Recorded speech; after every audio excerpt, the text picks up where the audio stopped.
آزمایش دوم که خدمتتون ارائه میدیم برای آزمایشگاه فیزیک جدید بررسی طیف‌های گسیلی اتم‌های کادمیوم، جیوه، سدیم هستش که با استفاده از پراش از توری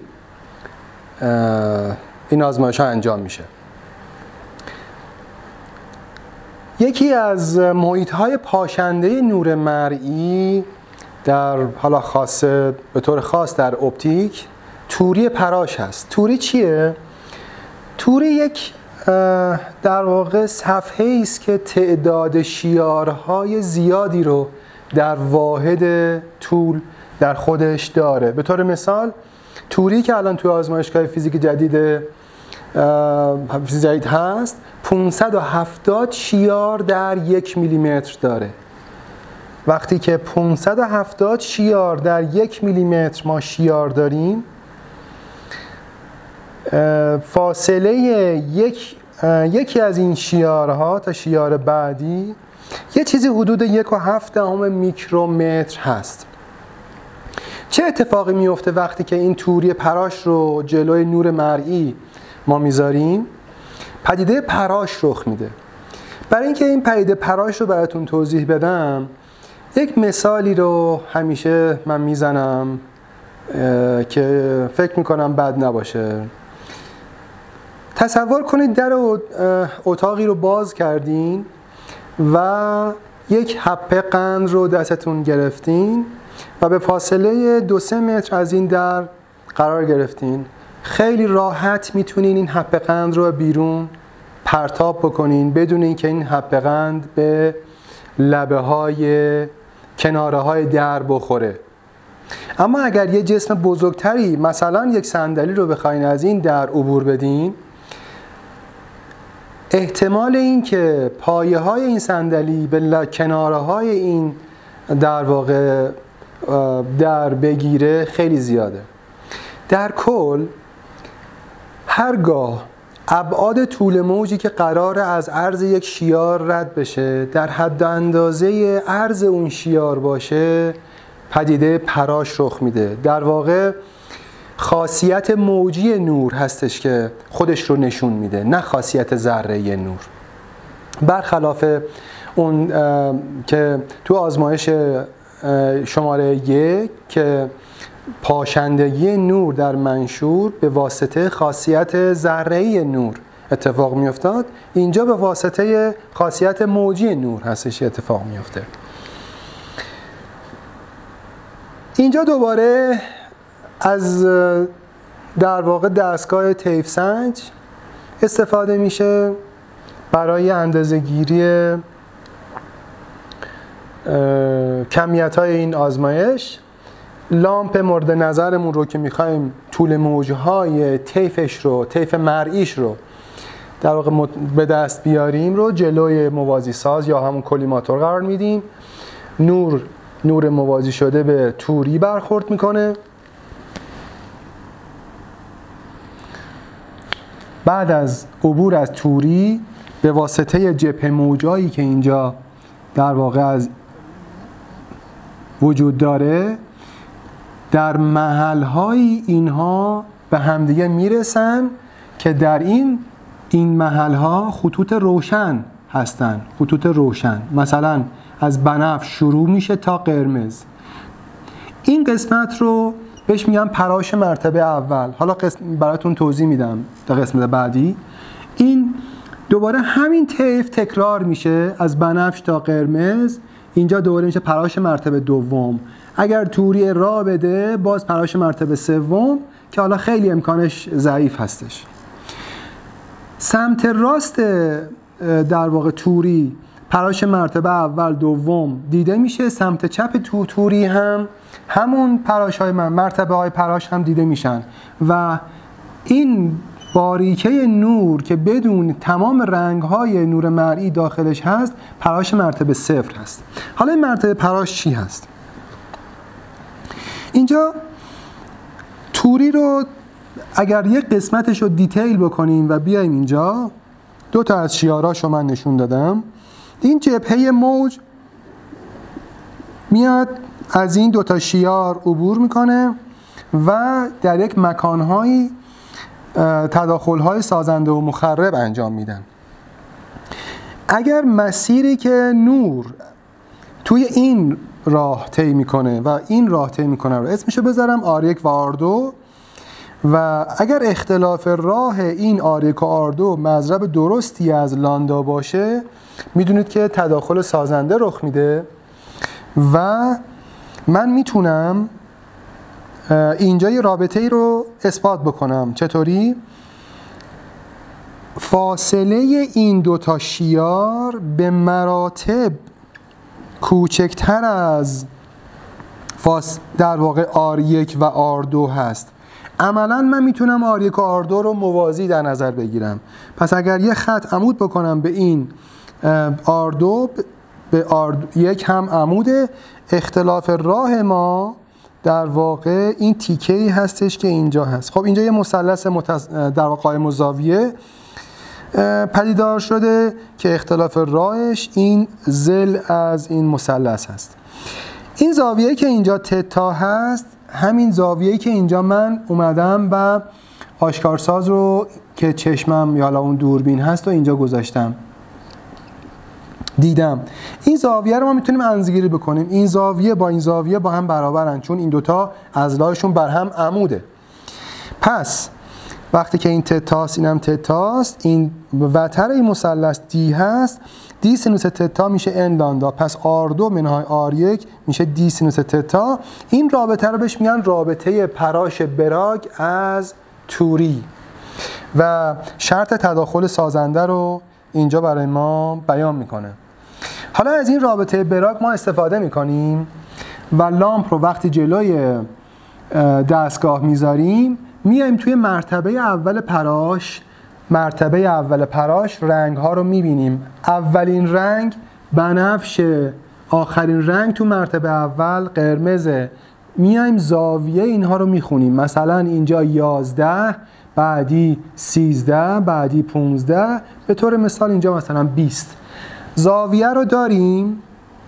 دی در واقع فاصله شیارها هم داریم. لامدا به دست میاد برای مرتبه اول. برای مرتبه دوم هم زاویه ها رو میخونیم و لامدا ها رو به دست میاریم. نظیر به نظیر باید این طول موج ها با هم برابر باشن. چرا برابرن؟ چون بنفش کادمیوم مال کادمیومه، قرمز کادمیوم قرمز کادمیومه. فرقی نمیکنه که شما اون اندازه‌گیری رو تو مرتبه اول انجام بدین یا تو مرتبه دوم انجام بدین. پس اینجا باید مقایسه بکنین و همیشه حواستون باشه که این عددا با هم، این لامداها باید با هم برابر باشه. یه کاری که انجام میدیم اینه که گذار مربوط به این طول موجی که الان این رنگی که الان حاصل شده رو میتونیم به دست بیاریم. یک گرایشی در فیزیک هست به نام اسپکتروسکوپی. در واقع کسایی که در این رشته درس میخونن، مطالعه میکنن، کارشون اینه که ببینن این طول موجی که الان ساطع شده حاصل گذار از چه ترازی به چه ترازی، یعنی الکترون رو از چه ترازی به چه ترازی بردیم که این برای ما در برگشت اون h نیو یا hc لامدا اون طول موج رو داده.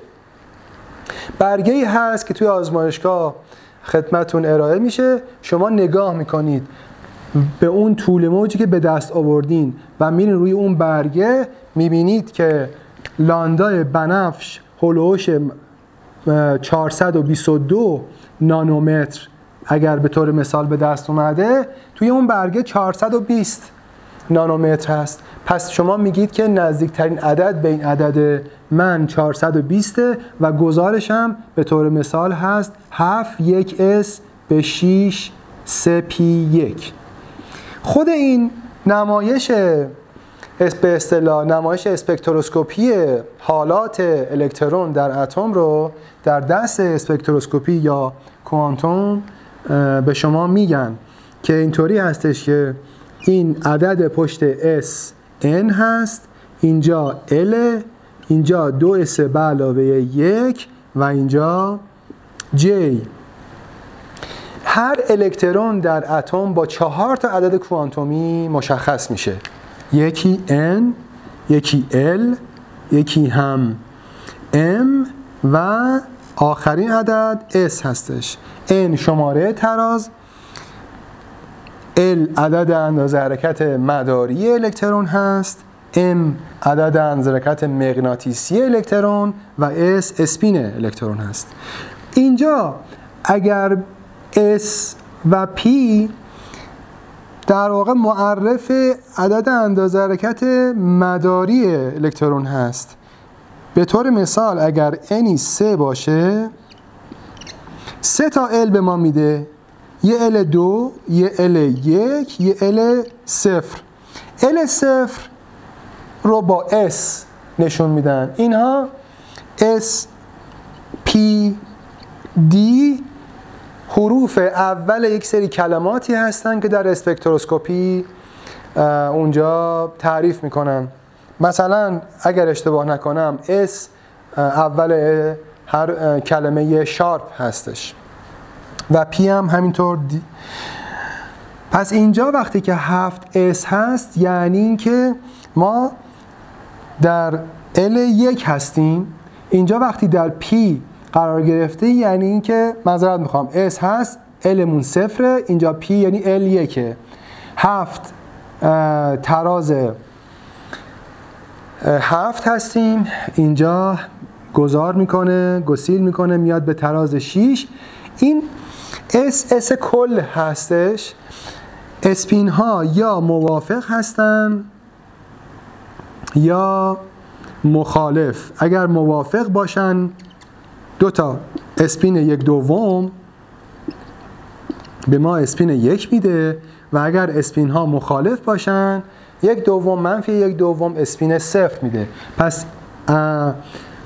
2s به اضافه 1 اگر اسپین کل 0 باشه این عدد اینجا 1 میشه و اگر اسپین کل 1 باشه اینجا 0. به این در واقع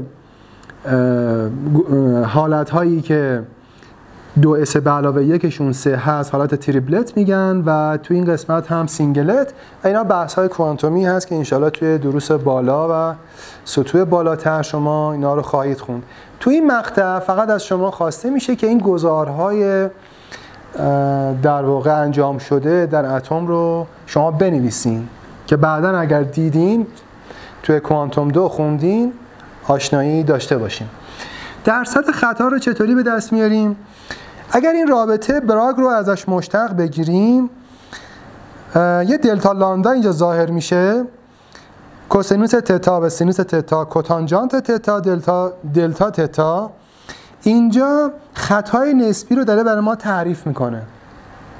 خطای نسبی رو میشه با کوتانجانت تتا دلتا تتا به دست آورد. دلتا تتا دقت دستگاه هستش برای خوندن درجه، اون زوایایی که میخونیم 1/10 درجه دقت داره دستگاه ما و کوتانجانت تتا میشه زاویه‌ای که شما توی اون در واقع اون رنگ رو زاویه‌اش رو اندازه‌گیری کردید و خواهید دید که هر چقدر زاویه بیشتر میشه دقت بیشتر میشه و این موضوع رو توی گزارشکارتون قید بکنید و بگید که چرا وقتی هر چقدر زاویه بیشتر میشه دقت اندازه‌گیری ما برای خوب به دست آوردن لامدا بیشتره. در اینجا بحث به اتمام میرسه و ادامه بحث رو در روی دستگاه براتون توضیح خواهم داد. در این قسمت ستاب آزمایش بررسی طیف اتمی کادمیوم و حالا لامپ‌های دیگه مثل سدیم، مثل جیوه، هر لامپی رو که داشته باشیم میتونیم با استفاده از این آزمایش پراش از توری طیف مرئی این لامپ ها رو بررسی بکنیم.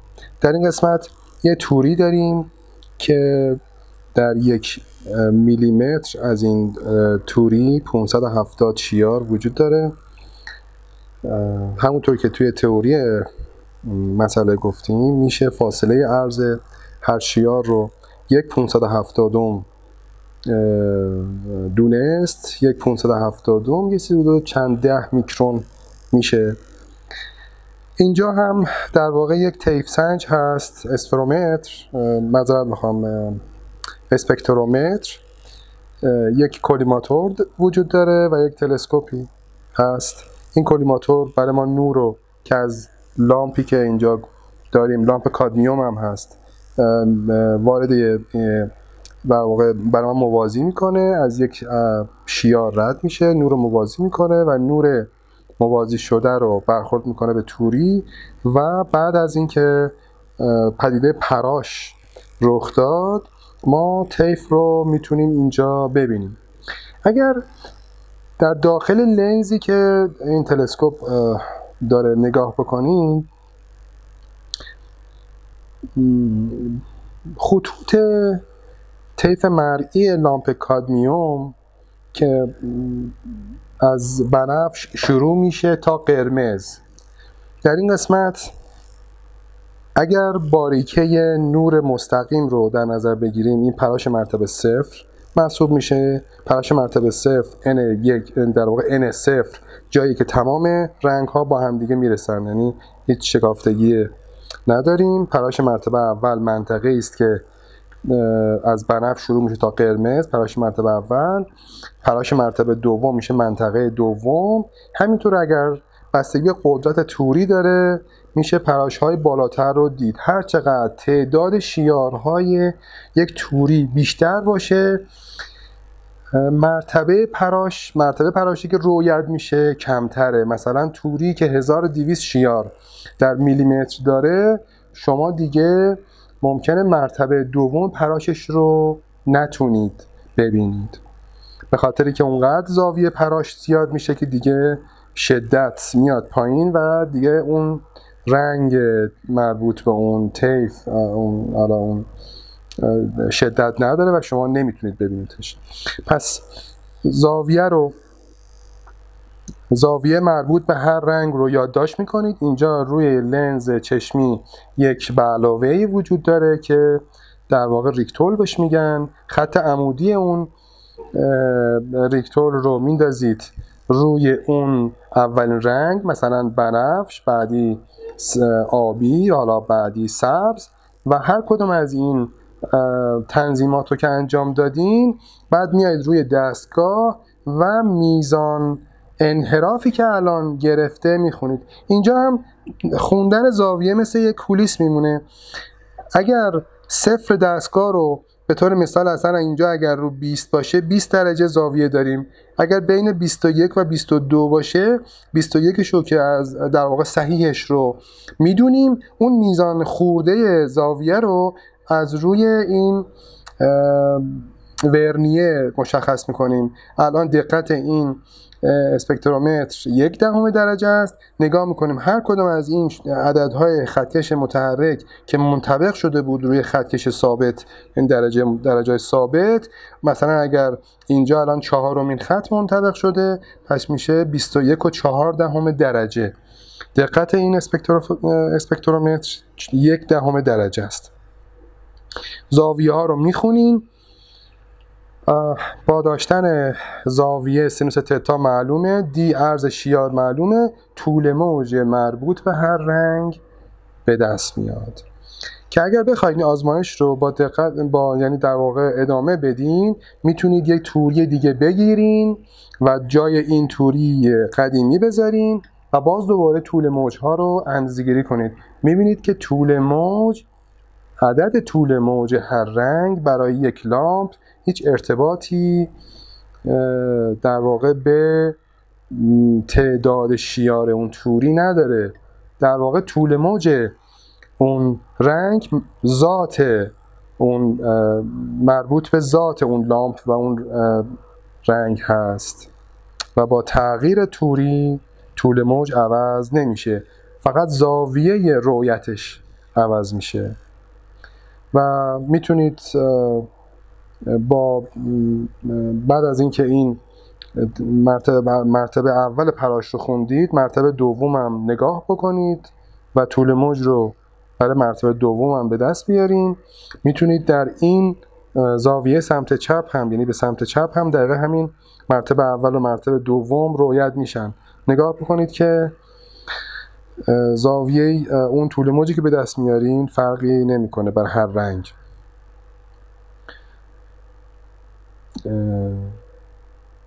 درصد خطا هم میتونید بعدش به دست بیارین. درصد خطای نسبی در واقع کوتانجانت تتا دلتا تتا برابر است با دلتا لامدا به لامدا، که اینم با یک مشتقگیری از اون رابطه اصلی به دست اومده. شما اگر از رابطه دی سینوس تتا مساوی ان لامدا یه مشتق بگیرین و بعد تقسیم بر خود همین رابطه بکنین، این رابطه کوتانجانت تتا دلتا تتا برابر است با دلتا لامدا به لامدا که خطای نسبی هست به دست میاد. میبینید که هر چقدر برای اندازه‌گیری طول موج هر چقدر زاویه رؤیت بیشتر بشه خطای ما کمتره.